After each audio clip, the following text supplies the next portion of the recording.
Well, tēnā koutou kia ora. Good afternoon, everyone. Last week, when I became leader, I said we were resetting and that the National Party was back. We would be a government of action, not of spin and PR. I said that we would be a new national for New Zealand with a fresh and energised and an alternative government ready to deliver for Kiwis in 2023. I also said that politics is the ultimate team sport and that we would fully utilise and leverage all the complementary skills and abilities and experiences of our talented, experienced and competent caucus.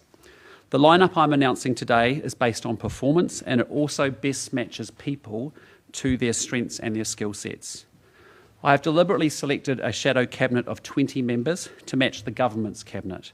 I'm confident that when you put any of our team up against their Labour counterparts, person on person, you'll see that the national MPs have the deep experience, they have the political skills and the work ethic and the intellectual grunt to come out on top. It is also the expectation of my team that they will oppose the spin-heavy and PR-driven government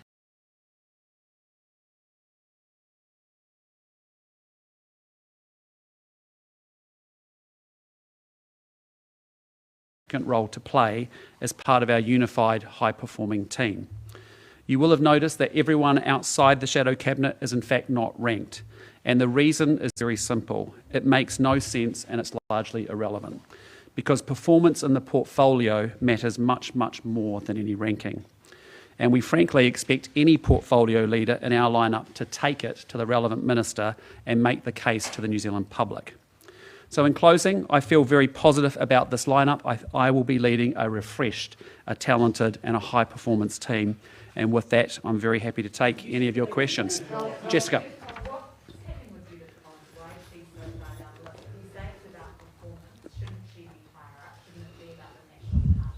Well, look, fundamentally, Judith is, as I said, we would use all the talents of everybody in our caucus.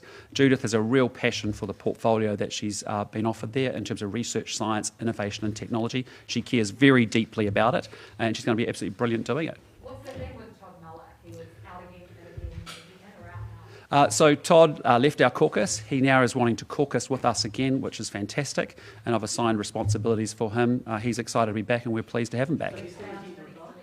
Those are decisions ultimately for him to make personally. Sorry? Isn't that important though, we deciding where he is in the rankings? Because if he's planning on going at the next election, why give him a spot?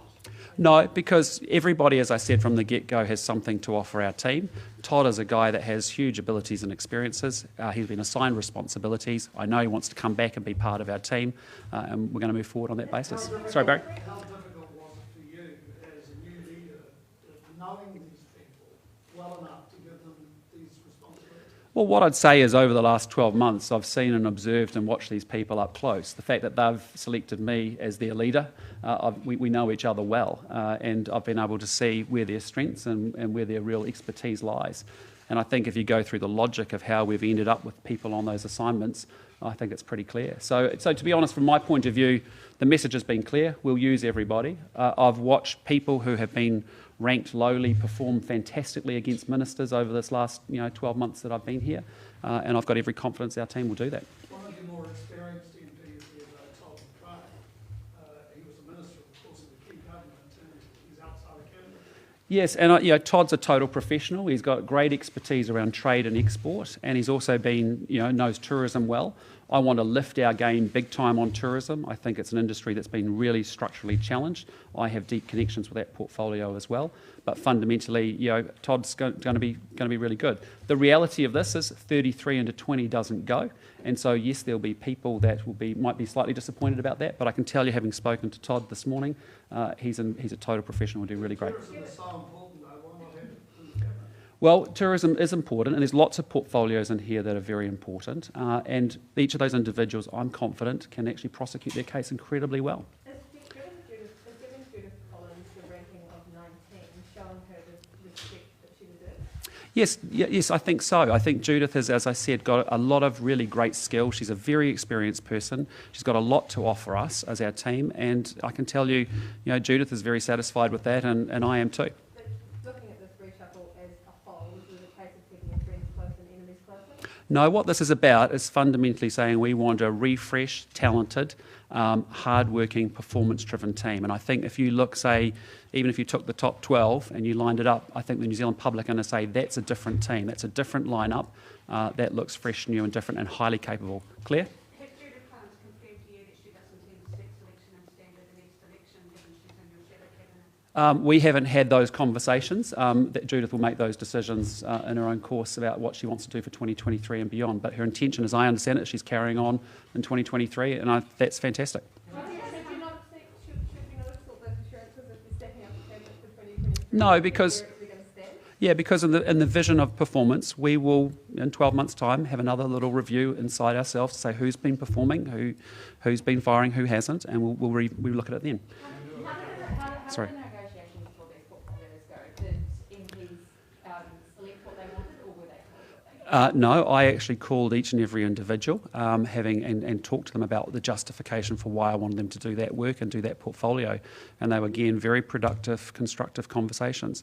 You have to understand, from last Tuesday, we have had a hard reset. Everybody understands we're playing this as a team, and we're going to use the skills and abilities of everybody in it. And as a result, the conversations have been very positive, very constructive. People get it. They weren't asked, they were told. We basically said, I've made the assessment, discussed it, their portfolio with them, told them why I wanted them to do it, and also explained where I wanted to see improvement or performance. Sorry, Jason. What does this mean for government in the next election? You're going to have to make some decisions around the ACT Party. Are you amenable to be giving them something like the finance portfolio or something very top-heavy?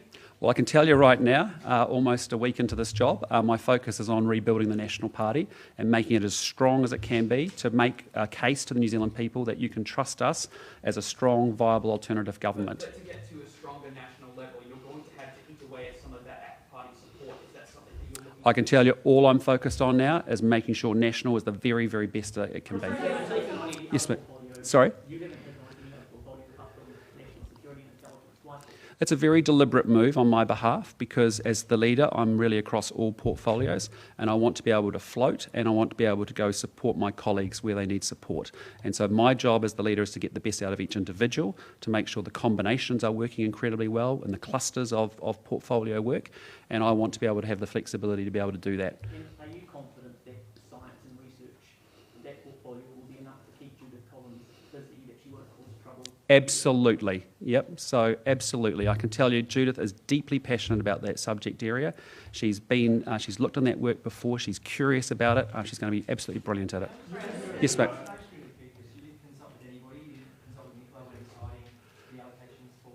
I had discussions with people close to me like Nicola, like Simon Bridges.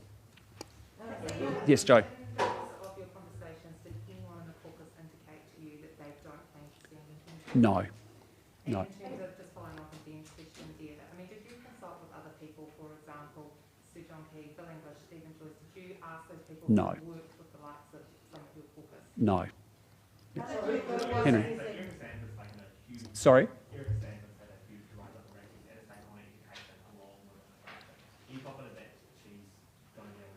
I think if you look at, there's three people that I think have made, very, very good improvements over this run, and that's a very deliberate attempt to do what I said I would do, which is, reward performance.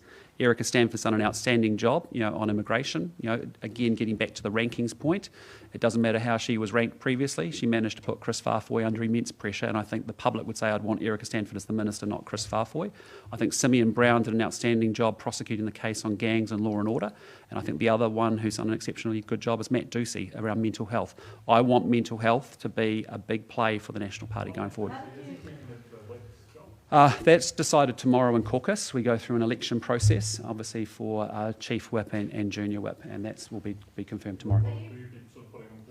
No, that's a decision for the Caucus, and I want to be crystal clear about that. That's an election, not an appointment. Sorry. Yeah, so you've touched on a key point, and I've been very upfront about that even over the weekend to say, look, We had a more diverse candidate list going into 2020 than we ended up with in Caucus because we had a terrible election result. And so we don't have the connection into the Pacifica community that I want to have.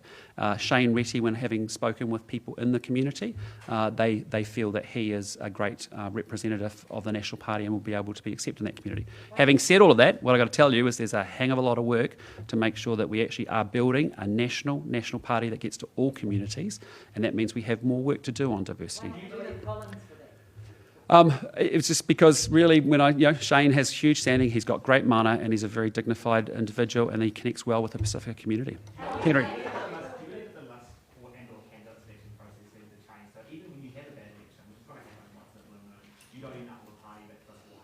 Yeah, that's what we've got to do, ultimately. We've got to build a more robust party. When you go back through the history of this party, we are always at our best when we have the moderate liberal, moderate conservative traditions in the leadership, and we also have fundamentally a national party. It was founded on that, and it means that we're going to take our centre-right politics and principles into every community, and we've got to do a lot of work on that, and we've got to do a lot of genuine work to get it into the bloodstream of the party.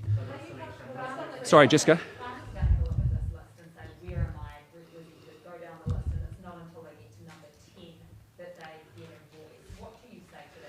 Well, what I'd say to you is fundamentally, as I said to you, we are going to win back the rural communities across New Zealand. Barbara Kuriger has done an exceptionally good job when you talk to, and I've spoken again to the rural community leaders and different industry groups about her performance. She's been exceptional and she's incredibly well received. Equally, we've got talent like Nicola Grigg sitting with Barbara, working on many of those portfolios as well. The combination of that will be excellent. Yes, but I can tell you right now, again, Nicola's not sitting at 30. That's unranked from 20 down. All I've done is, it's basically seniority when they came into year and alphabetized. But please don't read that as a rank because it's not how we're thinking about it. In politics, you come in and it's the most hierarchical place you would be. Everyone is ranked, and that's reflected all. So how can we not? So what I'm telling you is we're doing things different because I'm not from politics world. I'm coming from a world where we build things on performance, not on hierarchy. Yep. Yes, I am. I think, you could come at it and cut it a lot of different ways around gender, around Māori, around regional dispersal, all those sorts of things. But fundamentally, as I've said before, I think there's a lot more that we could be doing in building more diversity into the National Party. I've been very upfront from that, even as a candidate. And having built organisations that were non-diverse and ended up being highly diverse, it's quite possible, but we've got work to do. Yeah, on those front two, your front benches, top 9, is it? Well, if I look at the top 10, for example, yep. So 4 of 10.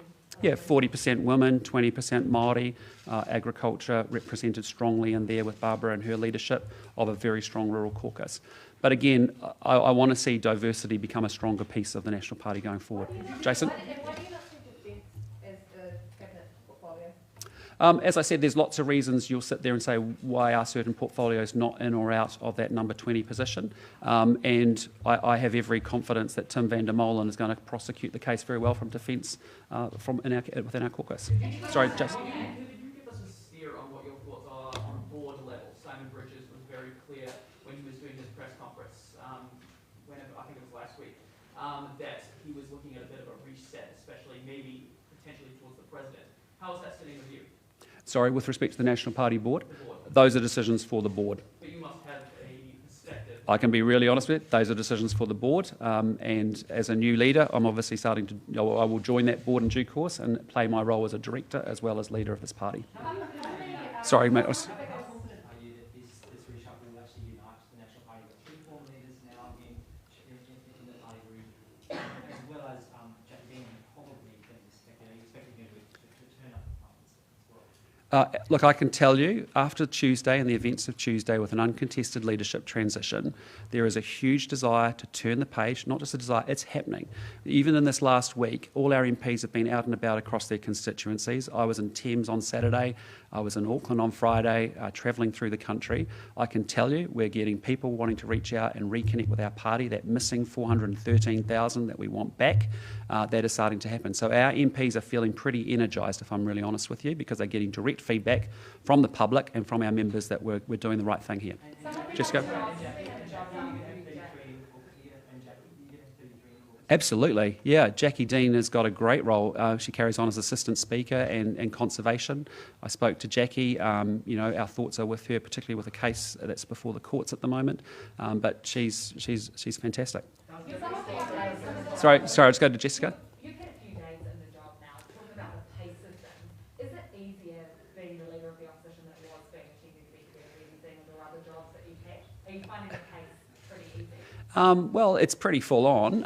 Initially, in the first period of time, as you'd understand, I mean, you don't always have the supporting structures in place. We're working very hard in terms of an NLO team that will get some high quality people to join us in that space. And again, we're going to get the structure of that right. Then we'll get the right people in place, and then we'll get that sorted. Likewise, you're still working through your caucus lineup, and then dealing with you guys in the media is always a challenge for that first week anyway. So. Oh, I'm loving it. Absolutely loving it. I mean, I'm someone who needs to be wired, ready to go 24/7. So this is fantastic. Sorry. How will national policy be shaped by the creation of the social investment portfolio in addition to the social development and employment plan? Yeah, so I'm pleased you pulled that out. I've actually asked Nicola to lead social investment thinking, because, as you know, Bill English did some really good theory around that, and I think we now need to move it into practice. And it actually touches a lot of our portfolios: education, obviously social development, justice, and ultimately finance and infrastructure as well. So I've actually asked Nicola to lead that and actually move that from theory into action, because I think that is, social investment, education, sustainability, and productivity in the economy. These are things that I want to put edge to and definition to. Sorry, can I just go to Joe? Sorry. Those terms sound great, but they also do sound like buzzwords. So what is... I don't think education's a buzzword or infrastructure. Well, climate change, clearly. But what I mean by that is that social investment is... I'm a big fan of it, and I like the idea of targeted support to help people who are leading challenged and messy and complex lives. If it means we surge investment to them in order so they can step up and participate in the New Zealand dream, that's exactly what we've got to do. And so, but I want to move it from theory into practice, and so that's why I've asked Nicola to lead that for us. Sorry, can I just go to Joe? You said that you were going to do things differently, but you haven't brought any of your own class of 2020 up with you. They're all still sitting down in that sort of bottom pile. What was the decision-making process around that? Well, what I'd say to you is that class of 2020 is a pretty talented bunch of people. They've come to this parliament having done some pretty phenomenal things outside. I actually think, when you look at Penny Simmons with all her expertise in tertiary education, when you look at Simon Watts with his understanding of finance and his work in healthcare, but predominantly in the economic space and finance space, there's a huge talent there. So, for example, well, again, I'm not interested. I believe fundamentally that Simon Watts, as a new MP, unranked, just remember it's unranked, is going to be able to prosecute local government and Three Waters in exactly the same way I could, sitting at number 31 or whatever I was. So I don't come through the lens of the rankings per se. It's not that important to me. What is important is best players on the assignment, delivering for us, opposing, proposing, and Simon will do that well. And just coming back to Jason's question about the board, how are you going to have any change there if you're not prepared to go into those board meetings and actually demand some change? Because the board's not going to fire themselves. I haven't joined a board meeting yet, and what I can tell you is those will be conversations for the board, and we'll work our way through that. You're going to go in there with a hard line and say you want to see some change take place in that climate? I want the National Party to be relevant to New Zealanders. I want 1 in 2 people to consider us their party to vote for, and we need to continue to do the work here in the caucus. We need to do the work in our political management, and we need to continue to do the work in the board. I can tell you, I want the National Party to continue to evolve, and that's all I have. Sorry, go to Thomas. Sorry. On your policy platform, are you committed to the policies that your previous leader was committed to, stuff like repealing the 39% tax rate, et cetera, or are you sort of drawing a line? Well, look, I mean, we've been very fortunate. Louise Upston, supported by Nicola, have done some really good initial thinking around what we called the 8 big fixes, and we were doing work in caucus subcommittees around the policy stuff. I don't think it's a matter of we turn the page and start from a blank piece. I actually think we've got some good material to work with. I'll take the summer to reflect on exactly how we want to take our policy development forward, but I think we've got the starting of something good. I just will want to sharpen it up and focus on a few things bigger and better. Does that mean that all the previous policy positions, just a handful of No, everything stays as it is, but what I say is I'm shaping out for 2023, making sure we focus on the things that really genuinely matter most. Sometimes we've been a little bit all over the place, not all over the place in a policy sense, but we've been focused on many things. I want to focus on fewer things and really get solutions there. Luke? Climate change has been a difficult area in the national party for the past few years. Can you tell us a bit about Scott Simpson's appointment to climate change and also what you see your role as leader being in shaping the party's climate change? Yeah, well, look, what I'd say to you is my assessment of climate change here in New Zealand is that you have a Labour government that makes declarations but actually doesn't deliver climate change. You know, emissions have gone up. We've got more coal than we've ever had. We've got lower levels of renewable electricity. And so you can talk about a bumper sticker and a declaration, but you're not actually following it through. My observation of the Green Party is that it's become less focused on the environment in recent years than what it historically was.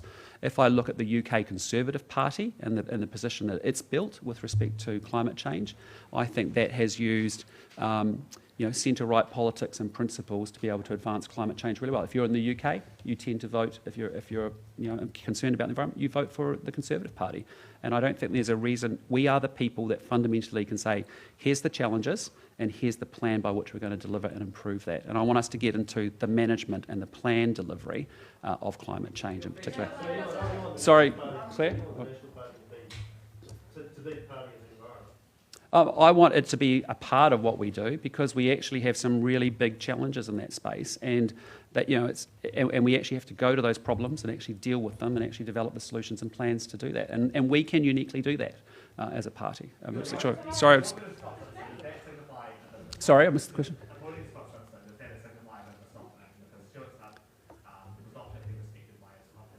Oh, look.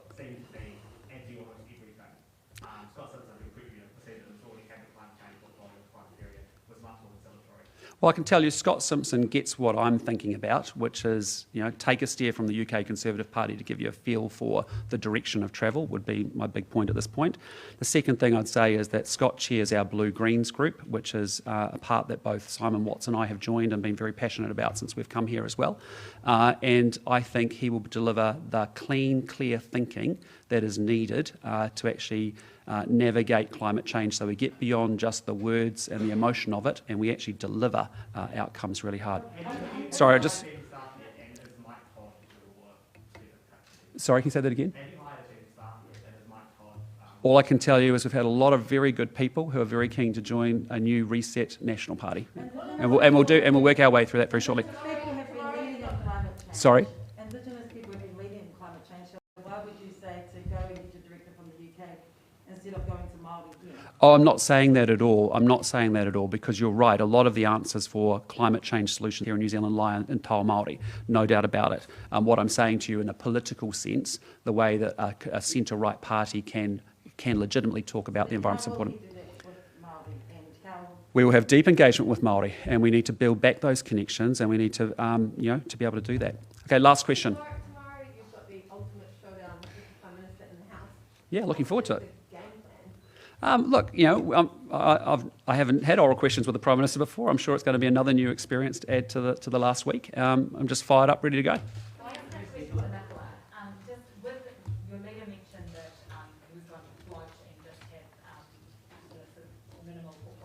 Why have you taken on such a big portfolio as the DPD leader? Will that give you enough breathing space?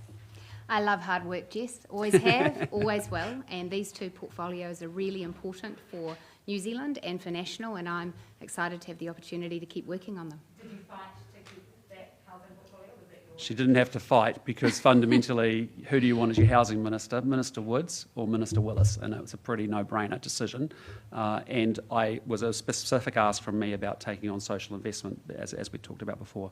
Hey, listen, thank you very much. We'll go prepare for the rest of the day. Can I say thank you for coming along? And we'll see you through the course of the week. Take care.